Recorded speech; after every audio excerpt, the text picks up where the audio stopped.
কিন্তু মানুষের পারিবারিক ব্যাপার নিয়ে তো আমরা হাত দিতে পারবো না, তাই না? আমরা দরকার আল্লাহ তার কাছে দোয়া করবো, উনি যেখানে যাবেন সেখানে উনি ভালো করবেন, এই বিশ্বাস আমার আছে। যাই হোক, আমি যে কথা বলতে চাচ্ছি আমারও বলি, আপনাদেরকে কিন্তু আরো শৃঙ্খলা রাখতে হবে। আজকে আমি এখানে কিন্তু এসে আপনাদের শৃঙ্খলা দেখি নাই, এটা আমি খুব কষ্ট পাইছি। আপনাদের শৃঙ্খলা থাকবে না কেন? প্রত্যেকটা জিনিস সুন্দর বুঝাই করবেন, তাহলে কাজটা ঠিক হবে, তাহলে হবে না। একটা কথা আমাদের মনে রাখতে হয় যে আমাদের জাতি হিসাবে যদি উপরে উঠতে হয়, শৃঙ্খলা ছাড়া কেউ উপরে উঠতে পারে না।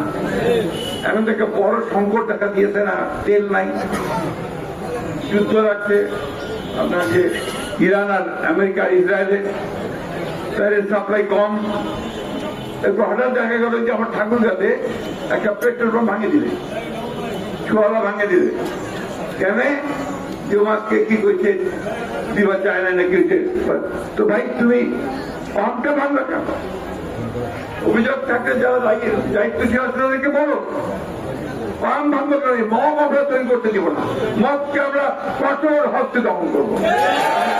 অফিসারকে ধন্যবাদ দেই যে ওই রাত্রে উনি 7 জন গেলেন।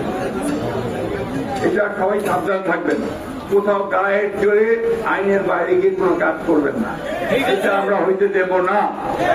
এটা মাথায় রাখবেন, আইন কানুন মাইনে চলবেন। সরকার আপনাদের যেটা আসছে ইনশাল্লাহ, বিএনপি সরকার, আমাদের শহীদ প্রেসিডেন্ট জিয়া রহমানের প্রতিষ্ঠিত দলের সরকার, আমাদের গণতন্ত্রের মাতা সারা জীবন ধরে গণতন্ত্রের সংগ্রাম করে লড়াই করে চলে গেছেন, তার দল এবং তাদেরই পুত্র তারেক রহমান সাহেব আজকে আমাদের নেতা প্রধানমন্ত্রী। তিনি একটা মুহূর্তে বসে থাকতেছেন না, কাজ করতেছেন এবং এই কাজটি সকলকে নিয়ে করতে, মানুষকে নিয়ে করতেছেন। ভাই আমরা কাজ করিবার চাই, আমার বয়স হয়ে গেছে, অনেকদিন ধরে দেখতেছেন আমাকে, তাও কি মুখে বসে আসি তো এত কষ্ট করে তো আসি যাই সব জায়গায় দৌড়াই কেন? যে আমরাও তার সঙ্গে তাল দিয়ে নেতাকে সমর্থন দিয়ে আমরা এগোতে চাই। তবে সবকিছুর নিয়ম আছে। 117 দিনে 3 দিন 4 দিনে 7 দিন আপনি সবকিছু চায় পাই যাবে, চার দিবা হবে নি তো সময়টা দিবেন, ধৈর্য রাখবেন। যাই হোক, আপনাদের এই খাল কাটাটা সুন্দরভাবে হোক, সেটা আমরা সবাই দেখবো। আর এই এলাকার বিশেষ করে এই মসজিদের যারা কাজ করছেন তাদেরকে আমি এটুকু কথা দিচ্ছি যে আমরা সর্বশক্তি দিয়ে আপনাদের এই মসজিদকে আমরা সহযোগিতা করবো, ঠিক আছে? ভাই